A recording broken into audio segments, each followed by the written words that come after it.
My name is Steve Matson. I'm an artist living in California currently, although I grew up here in Hawaii. I went to Honolulu Academy of Arts and started out in Waikiki airbrushing shirts to the tourists back 30 years ago. I moved to California for a number of reasons, but one of them was because I wanted to get into film work. So over the last 25 years, I've been working in visual effects and film. I've worked on movies like Star Wars and Narnia and Superman and many others, and had the opportunity to work with some of the best people in the business. And I also worked with some of the greatest technology.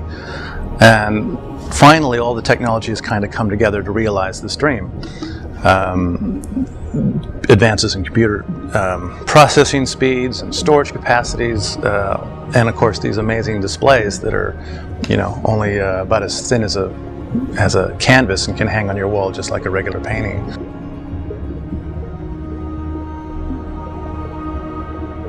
What you're seeing here is hundreds of layers all stacked up, and each with their own separate animation and separate manipulation to make it all fit together. Some of the elements are painted with acrylic and then scanned in. Some of the elements were shot in high definition and then married into this, and then a lot was painted digitally in the computer. Like for example, these palm trees here, each trunk and each palm frond is all on its separate and individual layer. So as you can see, just in this area here, there's a ton of layers. And each palm frond is separately animated, and each trunk is animated, and each batch of the palm fronds are animated to the trunks. And then they're all choreographed together to just sway, rhythmically, to be a natural, to look as natural as possible. You can see the different painted elements here, and it's a huge mixture of techniques and effects and animation.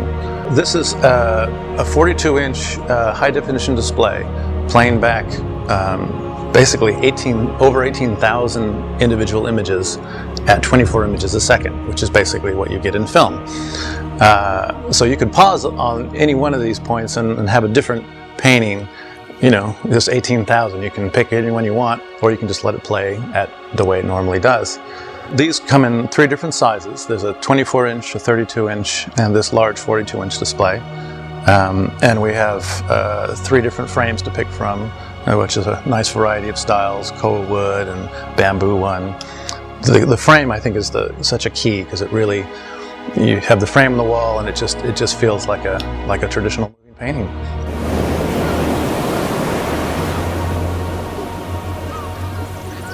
Well, movement is by itself is amazing. Is great. I mean, we all sit. We all enjoy sitting in front of a fire, getting lost in the movement.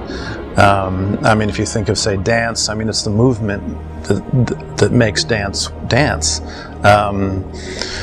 Sitting and watching waves at the beach. I mean, these waves I've surfed in for years as a kid, and every time I go to the beach, I never tire of watching them. I find it very therapeutic.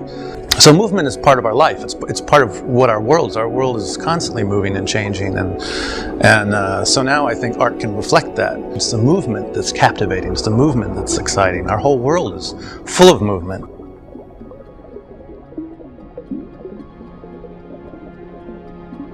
I kind of look at the visual arts as in 2 categories. You have static art, which is painting, sculpture, and then you have things like film and dance that has lots of movement. But the 2 worlds are so completely separate. Film is a fantastic medium. It can be very creative, but it can also be very limiting. It's for a typical artist to actually get a film off the ground, it requires a lot of resources and a lot of money. And then on the opposite end, you have the static art, sculpture, painting, and so forth, where the artist is really trying to get across their point of view in one frame, which, I mean, it's kind of limiting, but it's all we had. So you can see the difference, the gap between these 2 art forms is huge. And now artists can capture that and use that. So that to me is extremely exciting. It just opens up a whole new world of possibilities.